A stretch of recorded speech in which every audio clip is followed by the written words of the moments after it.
As a real estate agent, you know that the industry can be tough to navigate, with constant challenges and obstacles to overcome. That's why we created the Agents Who Crush It in Real Estate podcast, where top-performing agents share their insights and strategies for success. Join us as we dive into the good, the bad, and the ugly of growing a thriving real estate business. Your host, Lindsay Favazza, will be your guide on this journey. So sit back, relax, and get ready to learn from the best in the business. Hello and welcome to another exciting episode of the Agents Who Crush It in Real Estate podcast, where we dive into the stories of some of the most successful realtors in the business. I'm your host, Lindsay Favazza, and today I'm personally very excited to have this person share his story. Joining us is going to be Paul Coleman from Lamaki Realty Chelmsford office, a real estate maestro who has been in the game for years, but has recently skyrocketed to new heights of success. Paul's journey is a testament to the power of focus and dedication. In the last few years, he's honed his skills and strategies, showing us that when you align your personal and professional goals, the sky is indeed the limit. Paul's recent accolades, including winning the most transactions and highest sales volume in 2023 at the Lamaki Chelmsford office, are just the tip of the iceberg. His story is one of perseverance, introspection, growth, and a deep understanding of the real estate market. So, whether you're a seasoned agent or you're just getting started, make sure to grab your notebook because you're going to want to take some notes here. Welcome to the podcast, Paul. Thank you, Lindsay. It's a pleasure to be here, and I'm truly honored. Looking forward to this. We're honored because you have, like I said, been crushing it, not to sound cliche, but you have been, and you have for a long time.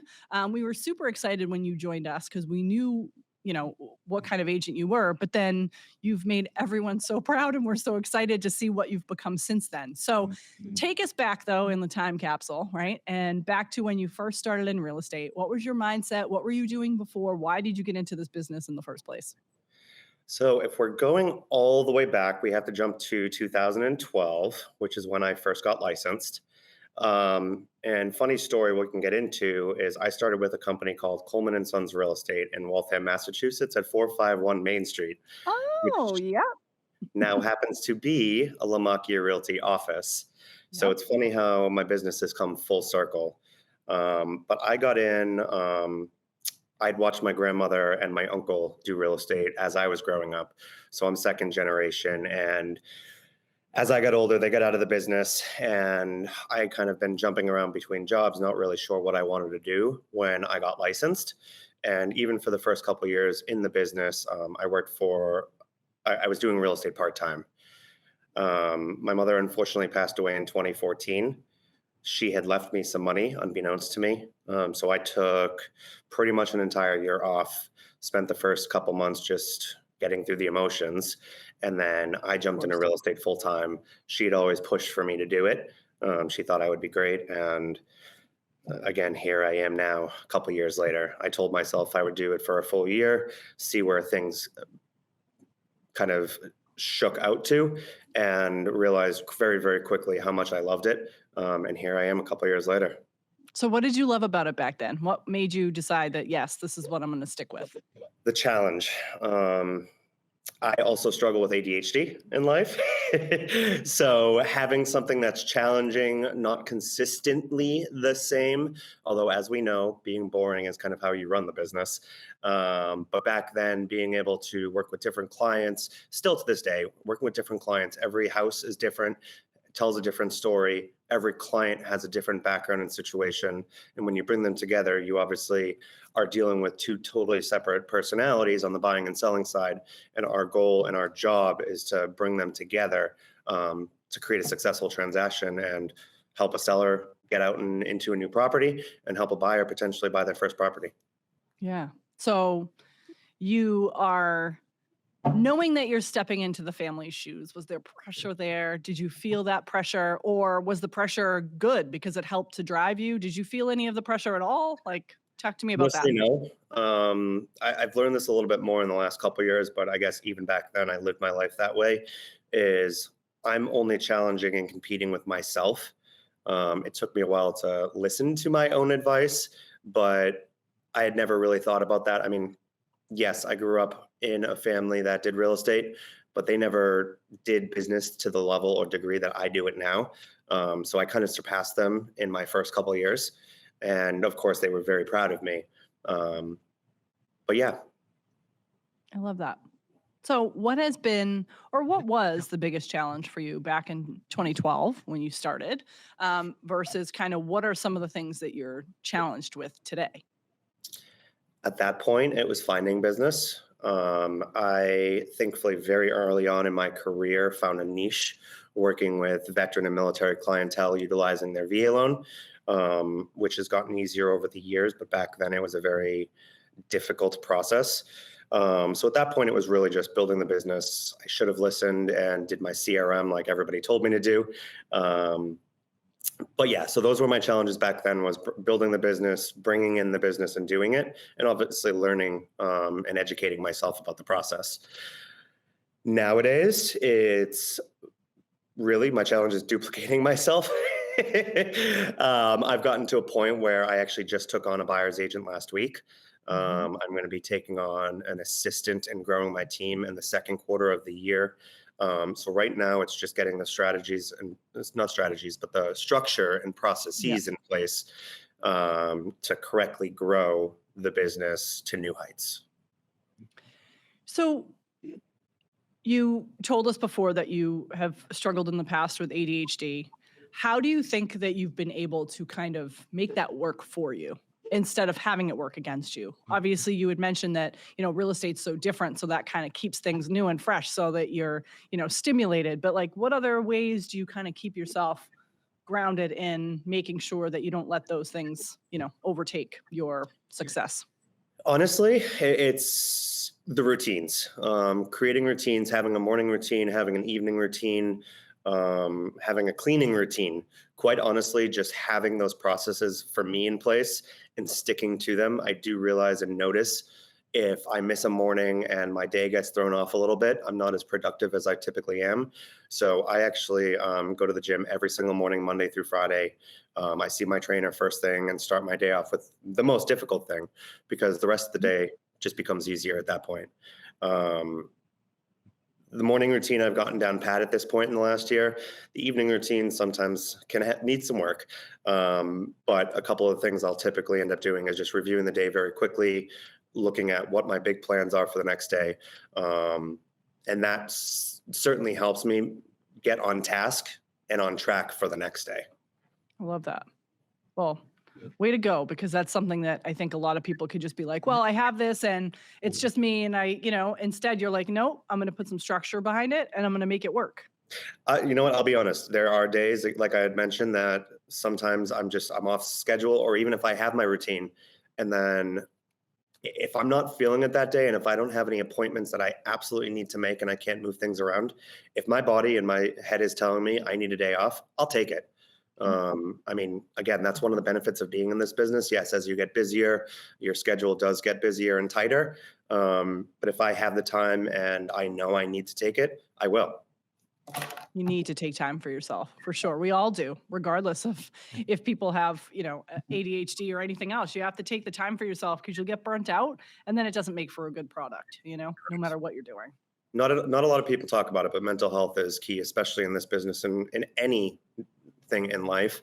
You have to take care of yourself before you can take care of others.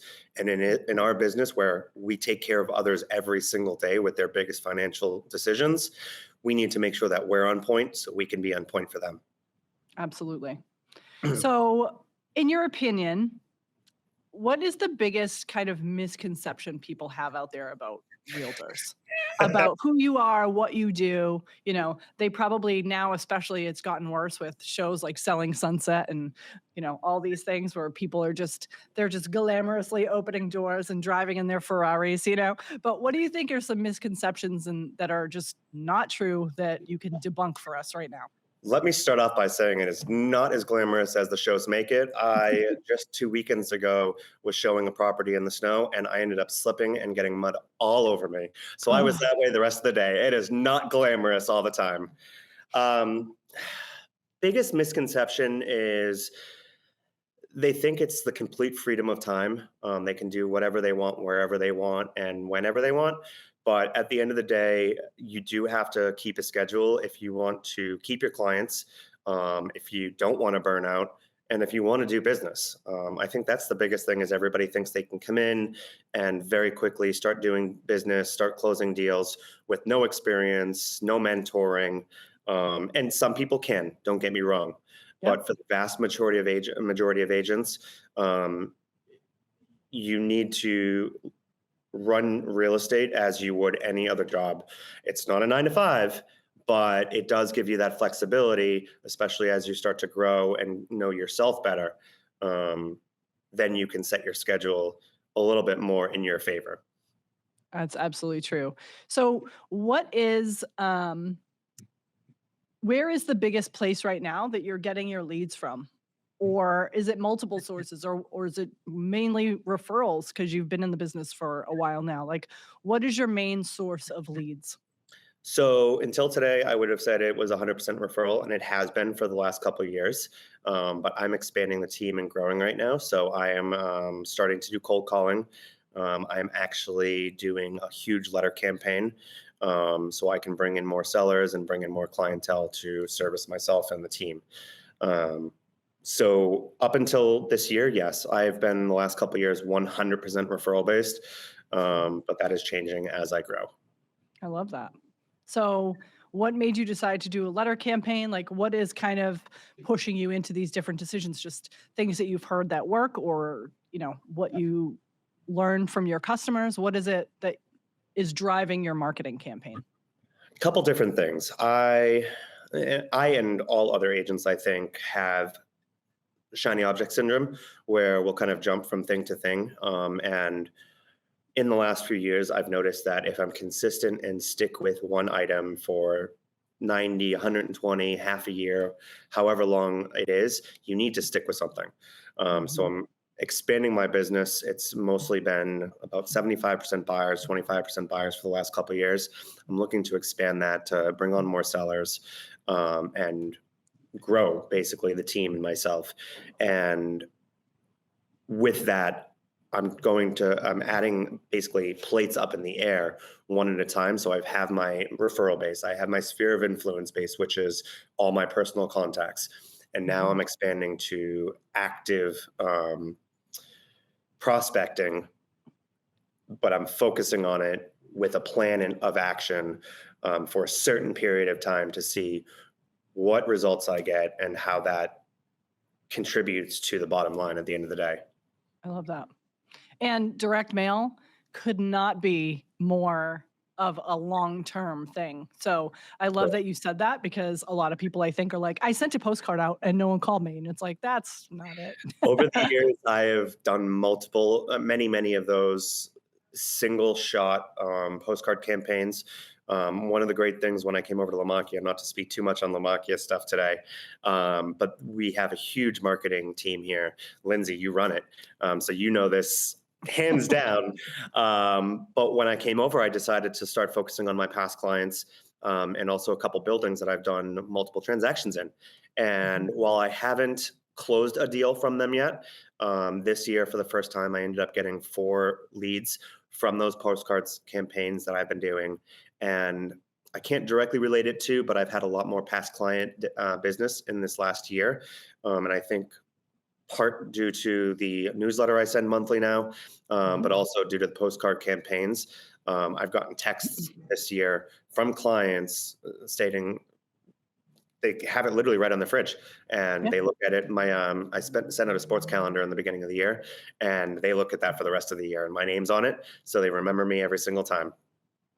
Not a bad face to have on your refrigerator, my friend. Not a bad face. I'll take one of those if you want to send it my way. Send me your request. Have you ever read Atomic Habits? I have. I was actually just reading that. It was one of my books from last year. So one of the things is right in the beginning of the book, he talks about the whole ice cube theory. And that's how I relate like marketing. It's, you're notching up the temperature just a degree every single time you send something to someone, and you never know when it's going to start to melt, right? When they're going to start to want to call and need your help. You've already set that stage and you've done all those things. So for anyone who hasn't read the book, I highly recommend it. But pretty much the gist is if you take an ice cube and put it on the table in a room that's 26 degrees, and let it sit there, it's going to stay cold and it's going to look like a little ice cube. But if you notch the temperature every day, 1 degree, once it gets to 33 degrees, that's when you start to notice the difference. And it's the same. It's just like, you mentioned working out. It's just like working out. You have to work out for 6 months before you actually get someone that's like, wow, are you losing weight? Right? Like you got to put the work in, and marketing is the exact same thing. You've got to really put that work in. And then over time, you're like, oh, wow, this is actually working. You can't just do it for a month and expect everyone to call you. Consistency is key in this business, but in anything you do in life. Mm-hmm. So talk to me about that. You've made a lot of changes, with your business and everything. What other changes would you say have contributed to your success over the last couple of years where you've really hit the stride? What are some different things that you've changed in your life and in your business to make that, really push you forward? I would say the biggest one that I've made, and it was a little over a year ago now, was I stopped drinking. It had been an issue in my family and in my life for a couple of years. I didn't fully admit it, but I decided to stop drinking January 5th, 2022. I just celebrated my 1 year of sobriety, and Yep. that has seriously been the number one rippling effect into every other area of my business, my health, my nutrition, my mental wellness. I mean, I used to struggle with anxiety and depression, which I don't tell a lot of people, but Yeah. at the end of the day, it's almost completely gone. I will occasionally have some moments, who doesn't? But compared to where I was a little over a year ago, it's not even night and day. It's even a bigger difference than that. The clarity, the focus, the drive. I didn't realize I had even lost the passion that I had for real estate. It had kind of disappeared.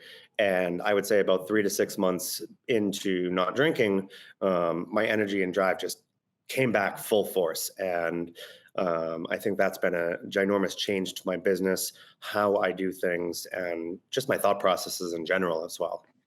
I remember you talking to me less than a year ago, obviously, because you had already started on this journey. And I remember you saying something to me like, I stopped drinking, but like just temporarily, like we're just going to see how it goes. Like it was like a dry January type of situation, right? Where you were like, I'm just doing it and I'm sure I'll go back to it. And you had this in the back of your head.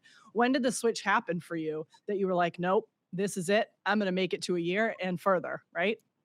I would probably say at about the 3 to 4 week mark. Wow. Just the energy. I mean, number one was no hangovers. I Yeah. mean, I had It 3 or felt 4 good. hangovers a week. Being in real estate, drinking is part of who we are. We get lunches or dinners with clients. We're at networking events. We're at charity events, and there's unfortunately alcohol is kind of all around us. Like you had mentioned, originally it was just supposed to be a dry January, and the energy, as I mentioned, the clarity that I started to get, I hadn't realized just how much things were affecting me, especially in my mental health. And when I stopped having anxiety about doing things or getting out of bed in the morning, that was probably one of the biggest shifts in why I decided to continue doing it. 2 months came around. I'm feeling better. I'm seeing results at the gym finally. 3 months, my business exploded because I was getting up early, making those phone calls, speaking to clients, prospecting again. And then it just continued to spiral throughout the rest of the year and compound on top of each other. Well, I'm really, really happy for you. I want to say a big congrats to you formally on the podcast here that it's not an easy thing to do, but you've stuck with it. And I'm really proud of you because it takes a lot of strength to do that and to talk about it in this kind of public forum. Not a lot of people want to share those types of personal things. So I really appreciate you sharing that with everybody. And I know that there's someone listening that's like, you know what? Maybe I should do that too. Maybe dry January needs to be dry 2024. To that person, if you ever want to talk, I'm sure my My information is going to be below here somewhere. I am always open to chat, always open to have a conversation. And if you think you need to go AA, I'll take you. Yeah, I love that. Well, thank you for that. I really appreciate it. So let's shift the mood a little bit. Let's talk about your craziest real estate story. I love asking this question because I get the gamut. I've gotten like crazy scary. I've gotten crazy like ew. But I can't wait to hear yours because you've been in the business a while now. So you got to have something good. So my craziest one to date would probably have been my first year or two in the business. I had been showing a property in Waltham. The address at this point eludes me, but it was wintertime. We had snow for a couple days, so on. So we're walking through the property. We get up to the primary bedroom. I'm going out to show them the deck. Unbeknownst to me, they had removed the deck and only had the rubber down. So I step out, my feet go out, and I slide off the deck and into the bushes downstairs. No. Didn't get hurt, but I did get caught upside down for about 20 minutes. My client finally was able to drag me out. And what were you doing for that 20 minutes? Just crying? I think I would have just been crying. Just trying to move. I had gotten stuck between a branch and part of the bush, and I just couldn't get myself loose. Oh my God. If only there was some Nest cameras around or something, because at least that would just be funny. Lo and behold, I mean, back then there wasn't Nest cameras around, so fortunately, it's not all across the internet. But lo and behold, the client didn't buy that house. We did end up buying a property a couple weeks later, but that was the craziest to date. They should have put a sign on the door, like, "Hey, by the way, deck is not safe, so don't open this door." You know? It happens. Oh my, that's incredible. Oh, awesome. Well, I'm glad you're okay. I'm glad you made it out from, the bush being stuck in there. So give me, now you're starting to build your team. You're in the early stages of that, really. So what are some of the things that you're running into right now with that? What is kind of your thought process behind it? And like, what are some of the things that you're kind of learning from that process? So I actually have had a team before back in 2020 for a year. Okay. So I have some experience in it. Oh, good. I would say, and this is pretty much every agent's problem, is letting go. I know as I need to grow, I need to start giving more and more responsibility, or delegating, I should say, things to other agents. So I think that has been my biggest issue as we're getting back into it, is because I've been a single agent again for a couple of years. I know I need to start passing that along and basically having the correct processes in place for when a client comes in, how to transfer it over. That's probably one of my bigger things at the moment, is just getting that process in place, and getting her up to date with how I do business and how the team does business going forward. Obviously, it's a learning process, so we're giving feedback and communicating quite frequently. But just being an A-type and letting go is my most difficult task. Yeah, for sure. I mean, that's anyone's difficult task. I know growing the marketing team, like it was hard to bring people on and being like, okay, did they got it? I think that they got it, but I got to let them make mistakes. Plus, they're going to make mistakes, but then they're also going to bring stuff to you that you never even experienced. So now you're learning from them. So, it's a necessary evil. Yep. It's not evil at all. It's a great thing, but it definitely will take some time. You made a great point. I never say never. I've never seen it all anymore, because every time I do that, something bigger and crazier happens. Then you slide off a porch. So, And then I slide off the porch. All right, so we're getting close to the end here, my friend. I would love to get some parting words, some advice for agents who are out there. Maybe they've been in the business for a little while, but they haven't hit that like stride that is making them feel motivated and ready to go to that next level. So what is some advice that you would give to that person? What's some advice overall that you've learned? What's like the biggest key for you? Stop listening to everybody else. Stop focusing on everybody else and focus on yourself, and make yourself your own competition. Be consistent in what you're doing and stick with it. Don't just give up after 2-3 weeks, or even 2 or 3 months. In this business, doing it over the long term is one that's going to pay off. And then for you newer agents, focus on your sphere and your CRM. Make sure all the details are in there. You have their name, you have their number, you have their email address, you have their home address, even their business address.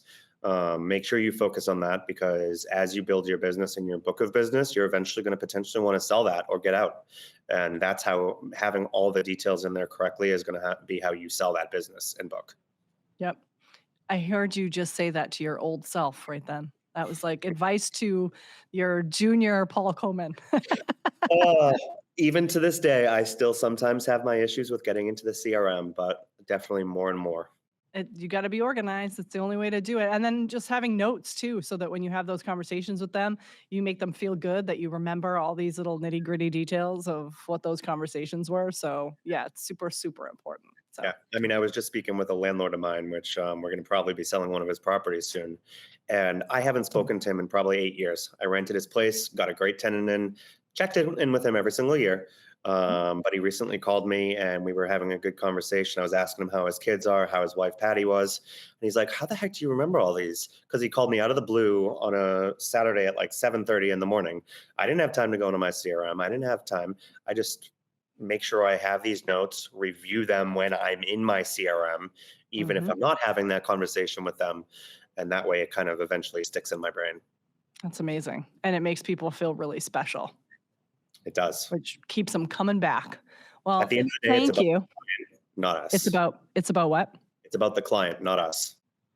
Absolutely agree. Well, on that note, thank you. Thank you so much for doing this. I was so excited to get you on here, and you killed it, my friend. Thank you so much for having me. It was truly a pleasure and an honor. Thank you so much. If you want to reach out to Paul for anything, there is all his stuff. Feel free to do that. Make sure to mention that you listen to this podcast, and feel free to share any images of it. He loves social media, so put it out there. And thank you all so much for listening. We really appreciate it. And we will see you on the next episode of The Agents Who Crush It in Real Estate. We'll see you later, everybody. Thanks, Paul. Hi, everybody. Thank you for tuning in to the Agents Who Crush It in Real Estate podcast. If you enjoyed today's episode, share it with your friends and colleagues, and leave a review on your favorite podcast platform. If you're interested in being a guest, email us at info@crushitinre.com. Thanks for listening, and don't forget to crush it in real estate.